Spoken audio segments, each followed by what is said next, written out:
사랑하는 아가울프기의 성도 여러분, 안녕하십니까? 이전 여러분과 경건의 시간 교제를 나누도록 하겠습니다. 오늘 우리가 나누게 될 하나님의 말씀은 예레미야서 50장 1절에서 10절까지 있는 말씀 내용입니다. 오늘 말씀 1절의 내용을 보면 예레미야가 지금 바벨론과 갈대 사람에 대한 말씀을 하나님으로부터 받는 것을 볼 수 있습니다. 말씀 2절은 이렇게 기록하죠. 너희는 나라들 가운데 전파하라, 공포하라, 깃발을 세워라, 숨김이 없이 공포하여 이르라. 바벨론이 함락되고 벨이 수치를 당하여 브로닥이 부스러지며 그 신상들은 수치를 당하여 우상들은 부스러진다 하라.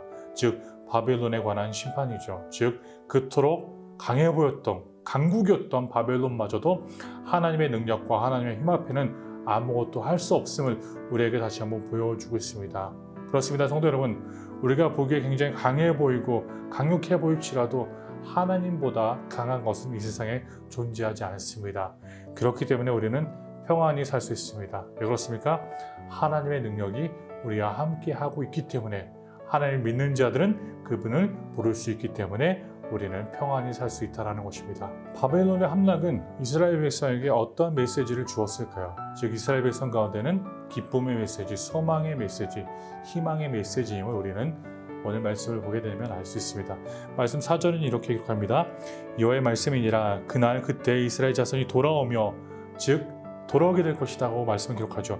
유다 자손도 함께 돌아오되 그들이 울면서 그 길을 갈 것이다. 울면서 다시 한번 감사하며 감격하며 갈 것이다 라고 말씀을 기록합니다.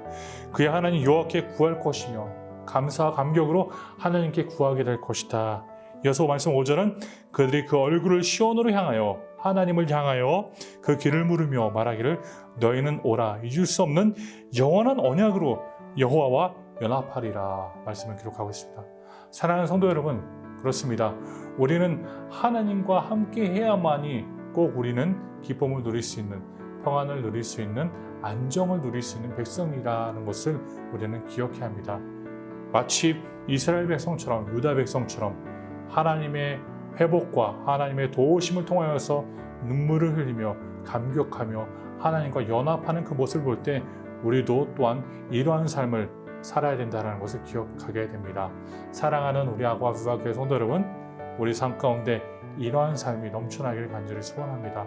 이러한 감격이 있는 삶, 이러한 감사가 있는 삶, 이렇게 하나님께 돌아오는 삶, 그리고 하나님과 연합하는 삶이 여러분의 삶이 되기를 간절히 다시 한번 소원합니다. 이어서 본문 말씀 7절의 내용을 보게 된다면 이렇게 기록합니다. 그들을 만나는 자들은 그들을 삼키며 그의 대적은 말하기를 그들의 여호와 곧 의로운 처소시며 그의 조상들의 소망이신 여호와께 범죄하였음인즉 우리는 무죄하다 하였느니라. 바벨론 백성들이 자신들은 무죄하다. 왜냐?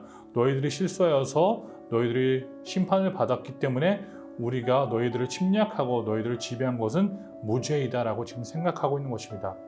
그러나 사랑하는 성도 여러분, 이것을 기억하십시오. 그들은 하나님을 모르는 백성이었습니다. 하나님을 자신의 하나님으로 섬기지 않고 그들은 다른 우상들을 섬기는 백성들이었습니다. 그렇기 때문에 하나님 그들을 심판하시는 것은 마땅한 심판이다라는 것을 우리는 꼭 기억해야 합니다.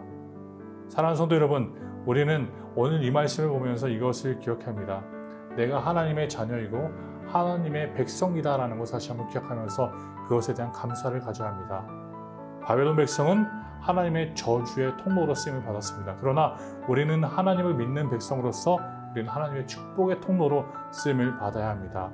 그러한 삶이 우리 성도님들의 삶이 되기를 간절히 소원합니다. 하나님의 축복의 통로, 하나님의 기쁜 소식을 전하는 우리 교회 모든 성도님들이 되시기를 간절히 소원합니다. 오늘도 축복된 하루가 되십시오.